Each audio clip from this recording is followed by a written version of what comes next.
Ven, Espíritu Santo, llena los corazones de tus fieles y enciende en ellos el fuego de tu amor.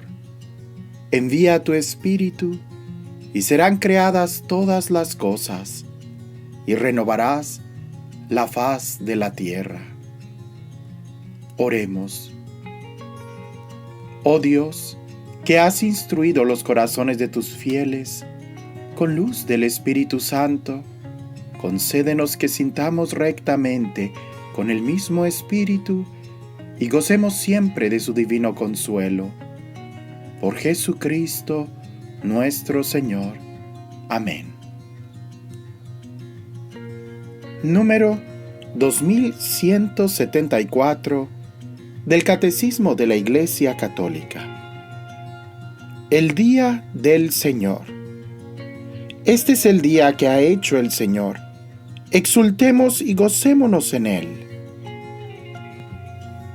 El día de la resurrección, la nueva creación. Jesús resucitó de entre los muertos el primer día de la semana. En cuanto es el primer día, el día de la resurrección de Cristo recuerda la primer creación. En cuanto es el octavo día, que sigue al sábado, significa la nueva creación inaugurada con la resurrección de Cristo. Para los cristianos, vino a ser el primero de todos los días, la primera de todas las fiestas, el día del Señor, el domingo. Y celebramos esta reunión general el día del sol, por ser el día primero en que Dios, transformando las tinieblas y la materia, hizo el mundo, y el día también en que Jesucristo, nuestro Salvador, resucitó de entre los muertos. El domingo, plenitud del sábado. El domingo se distingue expresamente del sábado, al que sucede cronológicamente cada semana, y cuya prescripción litúrgica reemplaza para los cristianos, realiza plenamente en la Pascua de Cristo la verdad espiritual del sábado judío y anuncia el descanso eterno del hombre en Dios, porque el culto de la ley preparaba el misterio de Cristo, y lo que se practicaba en ella prefiguraba algún rasgo relativo a Cristo.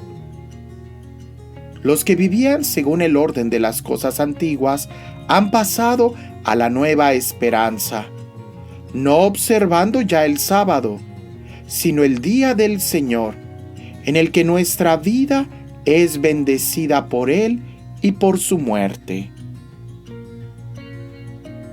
La celebración del domingo cumple la prescripción moral inscrita en el corazón del hombre, de dar a Dios un culto exterior, visible, público y regular bajo el signo de su bondad universal hacia los hombres. El culto dominical realiza el precepto moral de la antigua alianza, cuyo ritmo y espíritu recoge celebrando cada semana al Creador y Redentor de su pueblo. La Eucaristía Dominical. La celebración dominical del día y de la Eucaristía del Señor tiene un papel principalísimo en la vida de la Iglesia. El domingo, en el que se celebra el misterio pascual, por tradición apostólica, ha de observarse en toda la Iglesia como fiesta primordial de precepto. Igualmente deben observarse los días de Navidad, Epifanía, Ascensión, Santísimo Cuerpo y Sangre de Cristo, Santa María, Madre de Dios, Inmaculada Concepción y Asunción, San José, Santos Apóstoles Pedro y Pablo, y finalmente todos los santos. Esta práctica de la asamblea cristiana se remonta a los comienzos de la edad apostólica. La carta a los Hebreos dice: no abandonaréis vuestra asamblea, como algunos acostumbran a hacerlo, antes bien, animaos mutuamente. La tradición conserva el recuerdo de una exhortación siempre actual: venir temprano a la iglesia, acercarse al Señor y confesar sus pecados, arrepentirse en la oración, asistir a la sagrada y divina liturgia, acabar su oración y no marcharse antes de la despedida. Lo hemos dicho con frecuencia: este día os he dado para la oración y el descanso. Es el día que ha hecho el Señor. En él exultamos y nos gozamos. La parroquia es una determinada comunidad de fieles constituida de modo estable en la iglesia particular, cuya cura pastoral, bajo la autoridad del obispo diocesano, se encomienda a un párroco, como su pastor propio. Es el lugar donde todos los fieles pueden reunirse para la celebración dominical de la Eucaristía. La parroquia inicia al pueblo cristiano en la expresión ordinaria de la vida litúrgica. Le congrega en esta celebración. Le enseña la doctrina salvífica de Cristo. Practica la caridad del Señor en las obras buenas y fraternas. No puedes orar en casa como en la iglesia, donde son muchos los reunidos, donde el grito de todos se eleva a Dios como desde un solo corazón. Hay en ella algo más: la unión de los espíritus, la armonía de las almas, el vínculo de la caridad, las oraciones de los sacerdotes.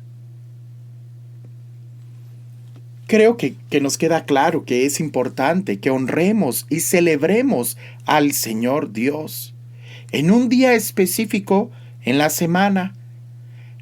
El día de ayer, o cuando leíamos la parte anterior a esto que leímos, hablábamos mucho del día sábado, que es el mandamiento del Señor. Pero hay que recordar, todo el Antiguo Testamento es un signo, un símbolo que señala a Cristo. Y si en el Antiguo Testamento la razón del por qué celebrar el sábado era como no solamente un recordatorio de que el pueblo era libre y de que fue y Dios exige que se le honre y se le adore en la libertad, ¿verdad? Recordemos aquel acontecimiento de la Pascua, cuando el pueblo era esclavo y Dios quiere que se le haga un sacrificio afuera de Egipto, porque solamente se puede adorar a Dios en la libertad, y de ahí la importancia del sábado, que era el entender que se tenía que descansar. Los esclavos no descansan, pero los hijos sí. Por eso Dios instituye un día de descanso y que en ese día se le tiene que adorar a Él. En el Antiguo Testamento era el sábado, pero como un signo, todo el Antiguo Testamento es un signo de la persona de Jesús, y va a señalar esa libertad aparente que se tenía en el Antiguo Testamento. Nosotros sabemos que el que verdaderamente nos libera no es Moisés, sino Jesús. El que nos esclavizaba no era Faraón, sino el pecado, el demonio. Y la verdadera Pascua no es pasar por el Mar Rojo, sino la muerte y resurrección de Cristo. De tal manera que si vamos a celebrar nosotros al Señor, lo correcto es celebrar la Pascua de Jesús, a la que todo el Antiguo Testamento señala. Y al celebrar la Pascua de Jesús, que de una manera natural, así casi obvia, diríamos lógica, los primeros cristianos se reunían para celebrar la resurrección de Jesús el día domingo. Entonces, de ahí se desprende que el día en que se le va a honrar al Señor, pues va a ser el domingo. Y sí, para nosotros el domingo pues pudiera ser, sí, también un signo, pero un signo que apunta a una realidad, que es la que tú y yo debemos de mirar. Si el sábado apuntaba y señalaba el domingo como una realidad de la nueva creación, de la verdadera victoria, de la verdadera libertad, del verdadero culto que le podemos dar a Dios en Cristo Jesús, pues entonces hoy el domingo debe de hacerse para nosotros una verdadera realidad, donde nosotros nos acercamos a la mesa del Señor, donde Él es el que nos sirve y nosotros nos alimentamos, donde el Cordero de Dios ya no es un animalito que no tenía la culpa del pecado que se celebraba o que lo sacrificaban en el templo, sino ahora recibimos al Hijo y en el Hijo somos hijos. De ahí que por eso se mueve el día de una manera tan natural como lo atestigua incluso la misma Sagrada Escritura, que para los cristianos el día de descanso va a ser el domingo. El día en que se celebra a Dios va a ser el domingo. El día en donde nos reunimos va a ser el domingo, porque el domingo viene a ser el día obligatorio, si podemos usar esa palabra, para celebrar nuestra fe como una sola asamblea. De ahí que el domingo es la plenitud del sábado. Así que si alguien dice, pero entonces ya no estamos siguiendo el mandamiento de mantener el día sábado, no, sí, pero la plenitud del sábado la tenemos nosotros el domingo, porque es ahí donde inicia la nueva creación, en donde tú y yo somos nuevas criaturas en Cristo Jesús. Si alguien se rehusara a celebrar el domingo y quisiera mantener el sábado, entonces es como una especie de negación a todo lo que Jesús hizo. Y sería tanto como quedarse estancado en el Antiguo Testamento y no aceptar toda esta nueva obra que Dios nos da y que incluso el mismo Antiguo Testamento testifica señalando proféticamente como plenitud a Cristo Jesús.